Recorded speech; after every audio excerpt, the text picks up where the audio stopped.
ఈరోజు డాక్టర్లుగా food safety అధికారులుగా తెలంగాణకు సేవలు అందించడానికి తెలంగాణ సమాజాన్ని ఆరోగ్యవంతమైన తెలంగాణగా మార్చడానికి ఈరోజు బాధ్యత చేపట్టడానికి వచ్చిన మీరు మీ కుటుంబ సభ్యులు అదేవిధంగా దాదాపుగా 200 పైచిలకు అంబులెన్స్లను ఈరోజు తెలంగాణ జాతికి అంకితం చేసి అదేవిధంగా ట్రాన్స్జెండర్లకు సంబంధించిన ఆసుపత్రులను ఏర్పాటు చేయడమే కాకుండా 16 నర్సింగ్ కాలేజీల ప్రారంభోత్సవం 28 పారామెడికల్ కాలేజీల ప్రారంభోత్సవం ముఖ్యమైన కార్యక్రమాలన్నిటిని కూడా ఇందిరమ్మ రాజ్యంలో ప్రజాప్రభుత్వం ఏర్పడి మొదటి సంవత్సరం పూర్తి చేసుకుంటున్న సందర్భంలో ఈ పండుగ కార్యక్రమాన్ని మనమందరము ఏర్పాటు చేసుకోవడం జరిగింది. ఇక్కడికి విచ్చేసిన మిత్రులారా, తెలంగాణ రాష్ట్రంలో గత 10 సంవత్సరాలలో జరిగిన నిర్ణయాలు నడిచిన విధానం మీరు కళ్ళతో చూసింది. గత ప్రభుత్వంలో జరిగిన నిర్ణయాల గురించి నేను ఎక్కువ మాట్లాడదలుచుకోలేదు. కానీ ఈ ప్రజాపాలన ఏర్పడి మొదటి సంవత్సరం పూర్తి చేసుకుంటున్న సందర్భంలో ముఖ్యంగా తెలంగాణ రాష్ట్ర ప్రభుత్వం యొక్క ప్రాధాన్యత విద్య వైద్య రంగం అని విద్యకు సంబంధించిన నిర్ణయాలు కానీ అదేవిధంగా వైద్య ఆరోగ్య శాఖలో మన ప్రభుత్వం చేపట్టిన నియామకాల గురించి ఈరోజు మనం చర్చించుకోవాల్సిన అవసరం ఉన్నది. ప్రధానంగా పారామెడికల్ సిబ్బంది నుంచి మొదలు పెడితే 7,750 మందిని అధికారంలోకి వచ్చిన తొలి నాళ్లలోనే ఎల్బీ స్టేడియంలో వాళ్ళకు నియామక పత్రాలు అందజేసి సుదీర్ఘ కాలంగా ఒక దశాబ్ద కాలం నియామకాలు లేకపోవడం వల్ల నిరాశ నిర్లిప్తతతో ఒక దశలో కొంతమంది ఆత్మహత్యలే శరణ్యం అనుకుంటున్న సందర్భంలో ప్రజలెన్నుకున్న ప్రభుత్వం ప్రజా ప్రయోజన కార్యక్రమాలు చేపట్టాలని ఎల్బీ స్టేడియం వేదికగా 7,750 మంది వైద్య ఆరోగ్య సిబ్బందిని నియమించడమే కాకుండా ఇంకా 6,496 ఖాళీలను భర్తీ చేయడానికి పరీక్షలు పూర్తి చేసి తొందరలోనే ఇంకొక 6,500 మంది ఈరోజు వైద్య ఆరోగ్య శాఖలో నియమించాలని ఈ ప్రభుత్వం కార్యక్రమాలు తీసుకొని ముందుకు వెళ్తుంది. ఈరోజు నియామకమైన డాక్టర్లు కావచ్చు, గతంలో నియామకమైన పారామెడికల్ సిబ్బంది కావచ్చు, రేపు భవిష్యత్తులో నియామకం కాబోతున్న వైద్య ఆరోగ్య శాఖ సిబ్బంది కావచ్చు, దాదాపుగా ఒక సంవత్సరంలో వైద్య ఆరోగ్య శాఖలో 14,000 మంది నియామకం స్వతంత్రం వచ్చిన నాటి నుంచి ఈ రోజు వరకు జరగలేదు అని చెప్పి నేను అధికారికంగా చెప్పదలుచుకున్నా. సంవత్సరం తిరిగే లోపల 14,000 నియామకాలు జరిగిన చరిత్ర ఏ రోజు కూడా లేదు. ఈ రోజు ఇంత అద్భుతంగా ఈ శాఖలో నిర్ణయాలు తీసుకున్నామంటే మీ శాఖ మంత్రివర్యులు పెద్దలు దామోదర్ రాజనరసింహ గారు నేను చెప్పినట్టుగా బై ఎడ్యుకేషన్ వారు ఇంజనీరు, బై నేచర్ వారు డాక్టర్ కాబట్టి మీ సమస్యల్ని అవగాహన చేసుకొని నా దగ్గరకు వచ్చి ముఖ్యమంత్రిగా మీరు నిర్ణయాలు చేయాల్సిందే, నాకు సంతకాలు పెట్టాల్సిందే. వైద్య ఆరోగ్య శాఖ బలోపేతమైనప్పుడే తెలంగాణ ఆరోగ్యవంతమైన తెలంగాణగా ఉంటుంది. ఈ తెలంగాణ రాష్ట్రాన్ని ఆరోగ్య తెలంగాణగా మార్చడానికి మీరు అన్ని అనుమతులు ఇవ్వాల్సిందే అని చెప్పి వారు ఎంబడిబడి పనులన్నిటిని కూడా ప్రభుత్వం నుంచి సాధించుకున్నారు. అక్కడ ఆర్థిక శాఖ అనుమతులు, ఇక్కడ ముఖ్యమంత్రి కార్యాలయ అనుమతులు తీసుకొని మీ కాలేజీలు కానీ గత ప్రభుత్వం జీవోల ద్వారా 8 మెడికల్ కాలేజీలను ఇచ్చి ఎలాంటి వసతులు ఏర్పాటు చేయకపోవడం వల్ల కేంద్ర ప్రభుత్వం డాక్టర్ల అడ్మిషన్లు చేయడానికి అభ్యంతరాలు పెడితే వారు ప్రత్యేకమైన శ్రద్ధ కనపరిచి కేంద్ర ప్రభుత్వంతో మాట్లాడి తన వైద్య శాఖలో ఉన్న అధికారులను అందరినీ కూడా సమన్వయం చేసుకొని ఈరోజు ఆ కాలేజీల అన్నిట్లలో అడ్మిషన్లు సాధించడం ద్వారా దేశంలోనే అత్యధికంగా డాక్టర్లను అందించే రాష్ట్రంగా తెలంగాణని తీర్చిదిద్దాలని వారు చేస్తున్న కృషిని ఈరోజు మీరందరూ చప్పట్ల ద్వారా వారిని అభినందించాల్సిన అవసరం ఉన్నది. ఎందుకంటే సంబంధిత శాఖ మంత్రికి చిత్తశుద్ధి, పట్టుదల, పని చేయాలన్న ఆలోచన, పని పట్ల అవగాహన ఉన్నప్పుడే ఈ కార్యాచరణ ముందుకు వెళ్తుంది. ఆ మంత్రి గారికి చిత్తశుద్ధి లోపించినా, అవగాహన లేకపోయినా తీసుకుంటున్న నిర్ణయాలు లోపభూయిష్టంగా ఉండే అవకాశం ఉంది. అందుకే ఈరోజు ఒక మంచి మంత్రిగా సమర్థవంతంగా ఈ శాఖను నిర్వహించడమే కాకుండా శాఖలో ఉన్న సిబ్బందిని అందరిని కూడా సమన్వయం చేసుకుంటూ వారు ముందుకు వెళ్తున్నారు. అందుకే ఈ వేదిక మీద నుంచి మీకు అందరికీ తెలుసు, 60 సంవత్సరాల ఆకాంక్ష, లక్షలాది మంది నిరుద్యోగ యువకులు ఉద్యమకారులుగా మారి వందలాది మంది ఆత్మ బలిదానాలు చేసుకొని తెలంగాణ రాష్ట్రాన్ని సాధించినాం. తెలంగాణ ఉద్యమంలో ప్రధానంగా ఆనాడు తెలంగాణ యువత నినదించింది తమ ఉద్యోగ నియామకాల కోసం. రాష్ట్రంలో ఖాళీలుగా ఉన్న ఉద్యోగ నియామకాలు, ఉమ్మడి రాష్ట్రంలో తెలంగాణకు అన్యాయం జరుగుతుందని చెప్పి తెలంగాణ యువత మొత్తం లక్షలాదిగా రోడ్ల మీదకి వచ్చి ఉద్యమ బాట పట్టి తెలంగాణ రాష్ట్రాన్ని సాధించుకున్నారు. మేమందరం ఆశించినాం, గత ప్రభుత్వం అధికారులకు వచ్చిన తర్వాత రాష్ట్ర ప్రభుత్వంలో ఉన్న అన్ని ఖాళీలను శాఖల వారీగా సమీక్షించి అన్ని శాఖలలో ప్రభుత్వ ఉద్యోగ ఖాళీలను భర్తీ చేస్తారని. కానీ 10 సంవత్సరాలల్లా భర్తీ చేయకపోను నోటిఫికేషన్లు ఇస్తే ప్రశ్నాపత్రాలు జిరాక్స్ సెంటర్లలో అమ్ముకునే పరిస్థితి. అది గ్రూప్ 1 కావచ్చు, గ్రూప్ 2 కావచ్చు, గ్రూప్ 3 కావచ్చు, గ్రూప్ 4 కావచ్చు, లేకపోతే టీచర్ల నియామకాలు కావచ్చు, పోలీస్ సిబ్బంది నియామకాలు కావచ్చు, పారామెడికల్ సిబ్బంది నియామకాలు కావచ్చు. ఏ రోజు కూడా ప్రభుత్వం చిత్తశుద్ధితో, ఏకాగ్రతతో ఈ నియామకాలను చేపట్టన్న ఆలోచన ఆనాడు చెయ్యలేదు. అందుకే వేలాది ఖాళీలు అట్లే ఉంటే ఆనాడు నేను ఒక మాట చెప్పిన, 10 సంవత్సరాలు ఓపిక పట్టిండ్రు, 2 సార్లు అవకాశం ఇచ్చిండ్రు. వారికి చిత్తశుద్ధి లేదు, ఈ ఖాళీలను భర్తీ చెయ్యరు. అందుకే కుర్చీలలో కూర్చున్న వాళ్ళను, వాళ్ళ ఉద్యోగాలను ఖాళీ చేయిస్తే వాళ్ళ ఉద్యోగాలు ఊడగొడితే మీ ఉద్యోగాలు వస్తాయని ఆనాడు నేను చెప్పడం జరిగింది. ఆ మాటను నమ్మి విశ్వసించి ఆ కుటుంబంలో ఉన్న వాళ్ళను ఉద్యోగాల నుంచి మీరు బర్తరఫ్ చేసినందుకు, మీరు ఉద్యోగాల నుంచి వాళ్ళని రిమూవల్ ఆర్డర్ ఇచ్చినందుకు ఎంబడే వచ్చిన కొద్ది రోజుల్లోనే మీ ఉద్యోగ నియామక పత్రాలు మీ చేతికి వచ్చినాయి.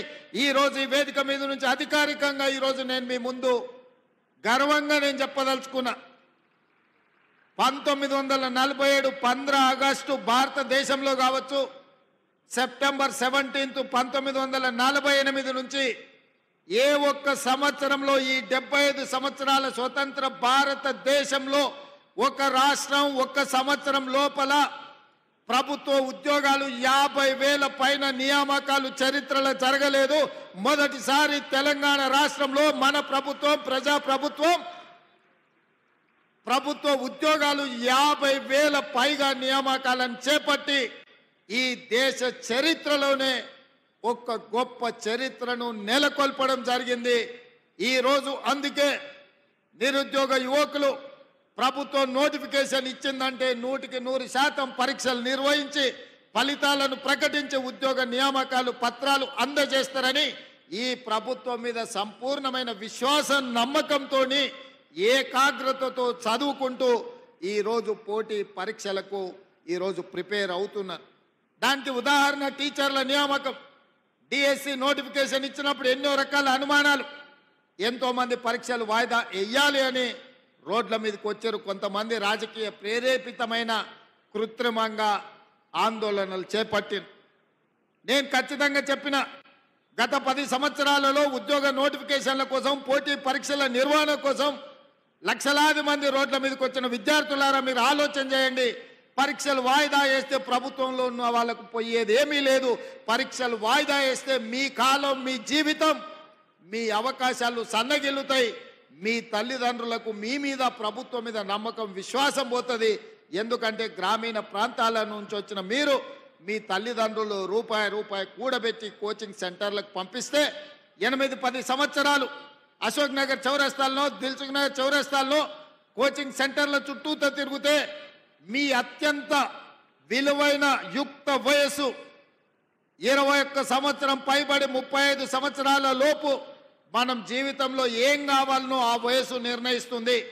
మనం డాక్టర్ అవుతామా, లాయర్ అవుతామా, ఇంజనీర్ అవుతామా, ఐఏఎస్ అవుతామా, ఐపీఎస్ అవుతామా, లేకపోతే ప్రజాప్రతినిధి అవుతామా, ప్రజాసేవకుడు అవుతామా, వ్యాపారంలో రాణిస్తామా అనేది 21 సంవత్సరాలు పైబడి 35 సంవత్సరాల లోపు మన భవిష్యత్తు నిర్ణయం జరుగుతుంది. కానీ 14 సంవత్సరాలు పోటీ పరీక్ష కోసం 10-12 సంవత్సరాలు కోచింగ్ సెంటర్లలో తిరిగితే యుక్త వయసు కాల గర్భంలో కలిసిపోయినాక నిజంగా ఈ సమాజానికి మనం ఎలాంటి ప్రయోజనం చేకూర్చని వ్యక్తులుగా మిగిలిపోతే మన తల్లిదండ్రుల యొక్క బాధను, దుఃఖాన్ని అర్థం చేసుకోవాలి అని ఒక పట్టుదలతోటి గ్రామీణ ప్రాంతం నుంచి వచ్చిన నేను మీ సమస్యలు తెలిసి ఎవరు ఏమనుకున్నా, ఎవరు రోడ్డెక్కినా, ఎవరు అభ్యంతర పెట్టినా డిఎస్సి పరీక్షల్ని నిర్వహిస్తా అని చెప్పి 55 రోజుల్లో నోటిఫికేషన్ ఇచ్చి పరీక్షలు నిర్వహించి నియామక పత్రాలు 11,000 మందికి ఎల్పి స్టేడియంలో టీచర్లను నియమించిన అంటే అది ఈ తెలంగాణ నిరుద్యోగ యువకుల పట్ల ఈ ప్రభుత్వానికి, మంత్రివర్గానికి ఉన్న చిత్తశుద్ధి అని ఈరోజు నేను చెప్పదలుచుకున్నా. ఇవాళ 50,000 ఉద్యోగాలు ఇచ్చినామంటే ఇవాళ మా కుటుంబంలో మా మంత్రుల పిల్లలకో, మా ఎమ్మెల్యేల పిల్లలు మేము ఎవ్వరం ఉద్యోగాలు తీసుకోలేదు. 90% నాకు తెలిసినంత వరకు. ఇవాళ మేము 50,000 ఉద్యోగాలు ఇచ్చినామంటే ఈ తెలంగాణ సమాజమే మా కుటుంబం అనుకున్నాం. మీకోసం సేవ చేయడం ఒక గొప్ప అవకాశం అనుకున్నాం. నిరుద్యోగ యువకులకు, యువకులకు అవకాశాలు ఇవ్వడం ద్వారా వాళ్ళు జీవితంలో స్థిరపడాలి. ఈ దేశ ప్రయోజనాల కోసం, ఈ దేశ అభివృద్ధి కోసం మీరు ప్రయోజకులుగా మారాలి అని మేము చిత్తశుద్ధితో, ఏకాగ్రతతో పని చేసినాం.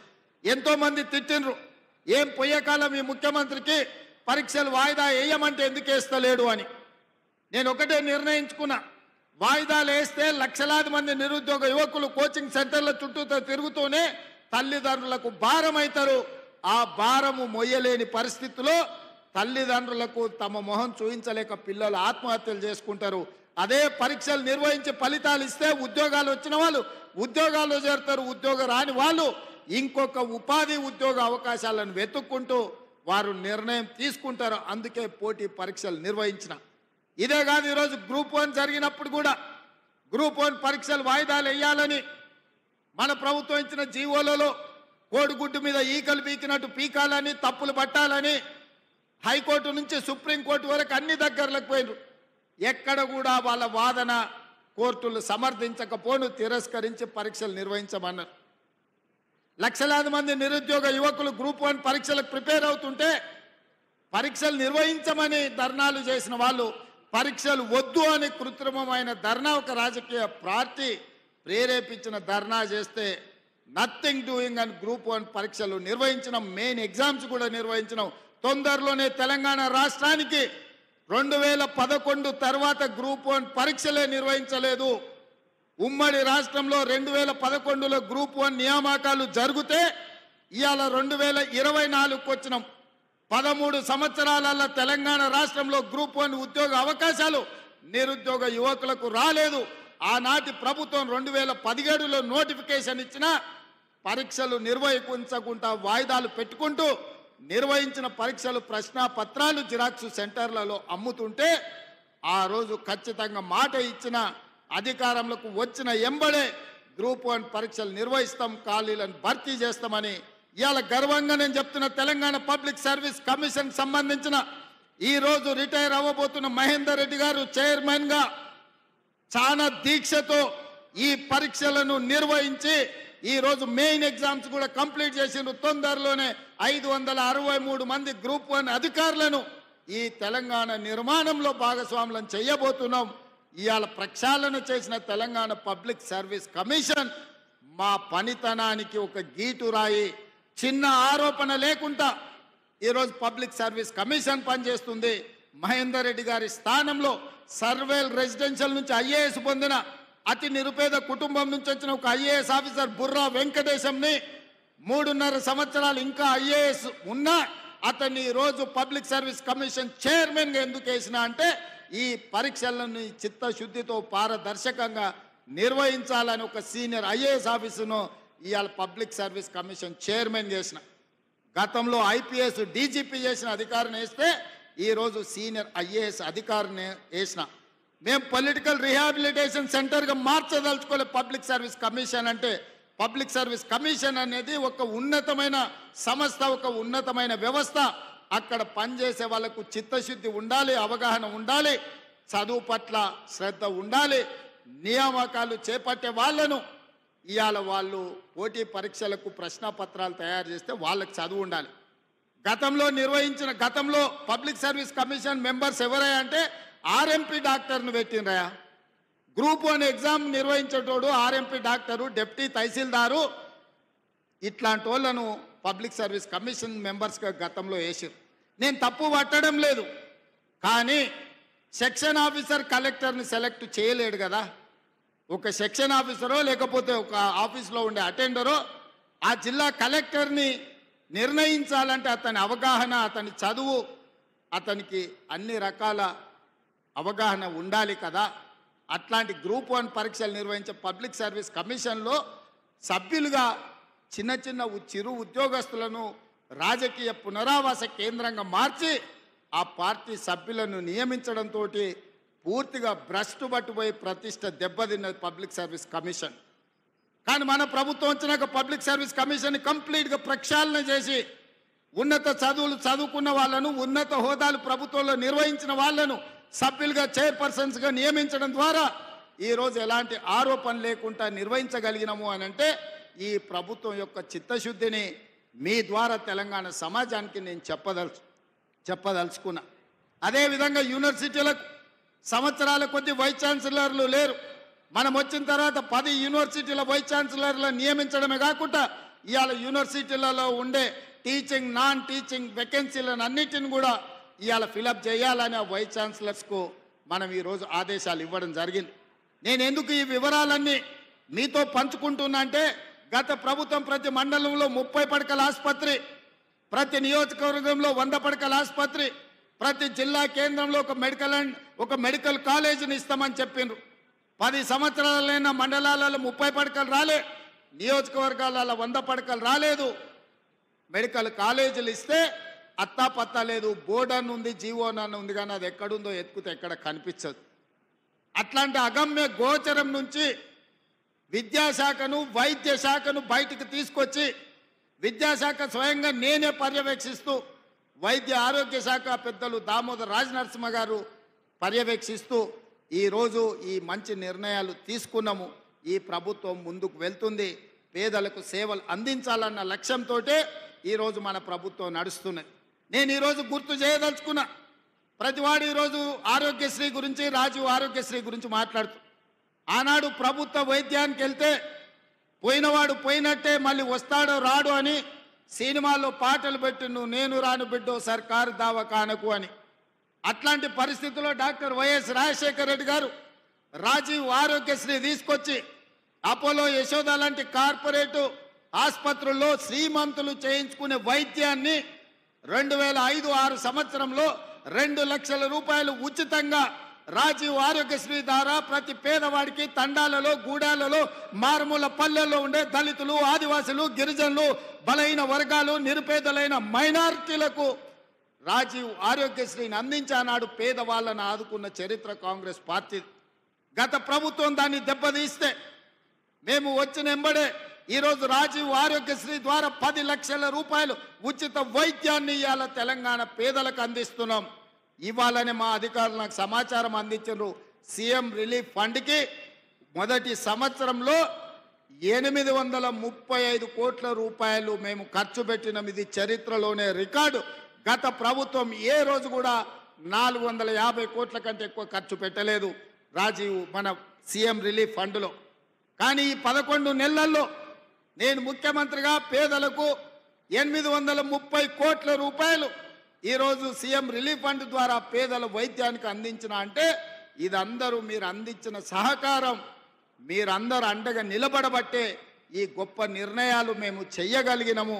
అందుకే మిత్రులారా, రాజీవ్ ఆరోగ్యశ్రీ తెచ్చిన, 104, 108 అంబులెన్సులు తెచ్చిన, ఎక్కడ ప్రమాదం జరిగినా మీరు ఒక్కసారి 108కు డయల్ చేస్తే మనకు అంబులెన్సులు ఏ మూలకైనా వచ్చేటట్టుగా ఏర్పాటు చేసింది ఆనాడు కాంగ్రెస్ పార్టీ. దాన్ని ఇలా కొనసాగిస్తున్నది కూడా కాంగ్రెస్ పార్టీ అన్న సంగతి నేను ఈరోజు చెప్పదలుచుకున్నా. అందుకే ఇప్పుడు చేసింది సరిపోదు, ఇంకా చేయాల్సింది ఉంది. నియామకాలే కాకుండా మౌలిక వసతులను పెంచాల్సిన అవసరం ఉంది. మాకు తెలుసు, మా విధానం చూస్తే మీకు అర్థమవుతుంది. మొదటి సంవత్సరం మేము చేసిన పనులను చూస్తే భవిష్యత్ ఏందో మీకు అర్థమవుతుంది. అందుకే ఈరోజు ఆడబిడ్డలకు ఆర్టీసీ బస్సులో ఉచిత ప్రయాణం అందించినాం. పొన్నం ప్రభాకర్ గారు నిర్వహిస్తున్న రవాణా శాఖలో ఇప్పటికీ 1,15,00,000 మంది ఆడబిడ్డలు బస్సు ఉచిత ప్రయాణాన్ని ఉపయోగించుకుంటే 3,800 కోట్ల రూపాయలు రాష్ట్ర ప్రభుత్వం ఆర్టీసీ కార్పొరేషన్కు కట్టింది. ఆడబిడ్డలు ఈరోజు ఈ రాష్ట్రంలో అమ్మగారింటికి వెళ్ళాలన్నా, ఆలయంలో అమ్మవారిని దర్శించుకోవాలన్నా ఆర్టీసీ బస్సులో అనా పైసా ఖర్చు లేకుండా ఆడబిడ్డలు ప్రయాణం చేసే అవకాశం ఈ ప్రభుత్వం ఇచ్చింది, మీ ప్రభుత్వం ఇచ్చింది. ఇంటికెళ్ళి అమ్మని అడగండి, ఆర్టీసీ బస్సులో అనా పైసా లేకుండా ప్రయాణం చేస్తుందో లేదో. ఇక్కడున్న ఆడబిడ్డలు కూడా ఈరోజు ఉద్యోగాలు వచ్చే వాళ్ళు ఆర్టీసీ బస్సు ఎక్కి ఇంటికి పోయేటప్పుడు చూడండి, ఎవరైనా మిమ్మల్ని ఒక్క పైసా అడుగుతారేమో. ఇది మా కమిట్మెంట్. ఇవాళ పేదవాళ్లకు 200 యూనిట్లు ఉచిత విద్యుత్తు, వ్యవసాయానికైనా ఉచిత విద్యుత్తు. మరి పట్టణాలలో ఉండే పేదలకు లేదా అంటే పేదవాళ్ళకు కూడా విద్యుత్తు భారం పడకుండా టీవీ పెట్టుకున్నా, ట్యూబ్ లైట్ వేసుకున్నా, ఫ్రిడ్జ్ పెట్టుకున్నా పేదవాళ్ళకి ఇబ్బంది లేకుండా 200 యూనిట్ల వరకు ఇవాళ పేదవాళ్ళకు ఉచిత వైద్యం అందిస్తున్నాం. 50 లక్షల కుటుంబాలు ఈరోజు 200 యూనిట్ల ఉచిత విద్యుత్తును ఈరోజు వాళ్ళకు అందుబాటులోకి వచ్చింది. 500 రూపాయలకు సిలిండర్ కూడా 50 లక్షల కుటుంబాలు ఈరోజు తెలంగాణ రాష్ట్రంలో వినియోగిస్తున్నారు. ఈ విధంగా రైతు రుణమాఫీ, మొన్ననే పాలమూరు గడ్డ మీద రైతుల పండుగ చేసుకున్నాం. 21,000 కోట్ల రూపాయలు ఈ మొదటి సంవత్సరంలోనే. మీరందరూ రైతుల బిడ్డలు మీ ఇంటికెళ్ళి మీ నాయనని అడగండి, రైతు రుణమాఫీ జరిగిందా లేదా. 2 లక్షల లోపల రుణం ఉన్న 25 లక్షల మంది రైతులకు 21,000 కోట్ల రూపాయలు వాళ్ళ ఖాతాలో వేస్తే వాళ్ళ ఖాతాలో కాసులు గలగల అంటుంటే కొంతమంది గుండెల్లో పిడుగులు పడ్డట్టుగా ఫామ్ హౌస్లో పండుకొని బాధపడుతున్నారు. వాళ్ళ బాధకు మందు లేదు. ఏదైనా మందు ఉంటే ఇక ఆ మందు జూపల్లి కృష్ణారావు గారు ఇవ్వాల్సిందే, వారు లేరు కానీ వాళ్ళ శాఖ ఇవ్వాల్సిందే. ఎందుకై బాధపడుతురు? రైతులకి ఇవాళ 21,000 కోట్ల రూపాయలు మొదటి సంవత్సరంలోనే 25 లక్షల మంది రైతులకు రైతు రుణమాఫీ చేసినాం. అదే కాదు, రైతు భరోసా సంక్రాంతి పండుగ తర్వాత ఖచ్చితంగా రైతులను ఆదుకుంటాం, రైతు భరోసా ఇస్తామని చెప్పి ఈ ప్రజలకు చెప్పినాం. మా మీద ఉన్న నమ్మకంతో రైతులు ఈరోజు పండుగ చేసుకుంటున్నారు. అంతకుముందు వరేసుకుంటే ఊరేసుకున్నట్టే అని చెప్పారు గత పాలకులు. కానీ మేమేమన్నాం, వరి వెయ్యండి, వరి పండించండి, సన్నాలు పండించండి, తెలంగాణ సోన పండించండి. తెలంగాణలో ఉండే అన్ని residential schools, hostel, Kasturba, ration షాపుల్లో సన్న బియ్యం ఇస్తాం. పేదోడు బుక్కెడు బువ్వ తినాలి అంటే సన్న బియ్యం ఇవ్వాలి. సన్నాలు పండించండి, 500 రూపాయలు బోనస్ ఇస్తా అని నేను చెప్పిన. దేశంలోనే స్వతంత్రం వచ్చినప్పటి నుంచి ఏ రాష్ట్రం పండించనంత ఈ వానాకాలం 1,53,00,000 మెట్రిక్ టన్నుల వడ్లు పండించిన రాష్ట్రం ఈ దేశంలోనే తెలంగాణ ఉంది. 29 రాష్ట్రాలలో పంజాబ్ లాంటి రాష్ట్రం ఆంధ్రప్రదేశ్ కూడా తెలంగాణతోని పోటీ పడలేదు. 66 లక్షల ఎకరాలల్లో 1,53,00,000 వడ్లు మెట్రిక్ టన్నుల వడ్లు పండించిన చరిత్ర తెలంగాణది, తెలంగాణ రైతాంగానిది.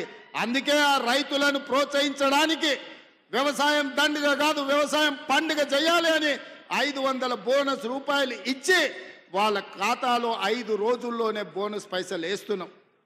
ఒక ఆడబిడ్డ మహిళ కౌలుకు భూమి తీసుకున్నట్టు ఆమె చెప్పింది, సార్ రైతు బంధు ఇస్తే భూమి ఉన్నాయనికే పోతుంది, కౌలుకు నేను చేస్తే నాకు అప్పులు మిగులుతున్నాయి. ఈసారి రేవంత్ సారు బోనస్ ఇవ్వడంతో నాకు ఎకరాకు 30 క్వింటాళ్ళ ఒడ్లు వన్నాయి, ప్రతి ఎకరాకు 15,000 రూపాయల బోనస్ నాకు వచ్చింది.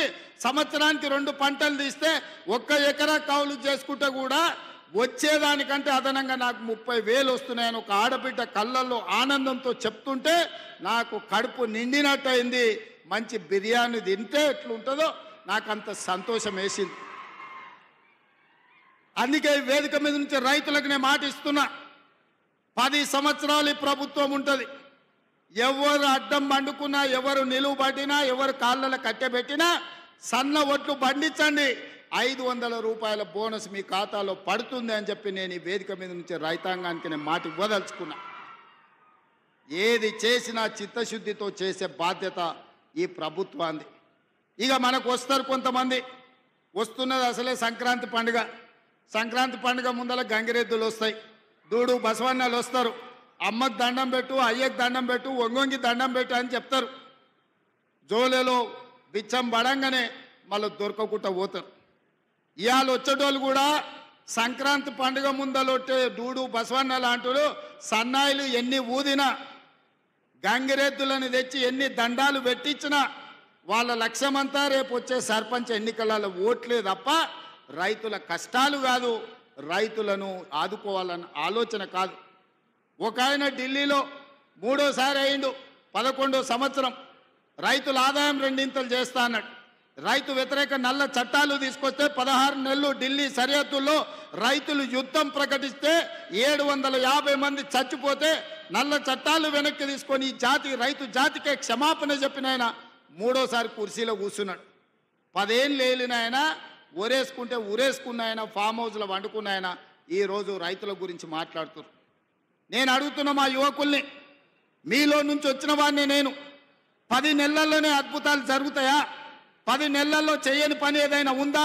10 ఏళ్ళు చేసిన ఆయన ఒకటైనా 11వ సంవత్సరం చేస్తున్నాయి ఇంకొక ఆయన. వాళ్ళిద్దరు కలిసి మనల్ని బద్నాం చేయాలని తిరుగుతున్నారు. ఈ బద్నాంను తిప్పికొట్టాల్సిన బాధ్యత మీదే సోదరులారా.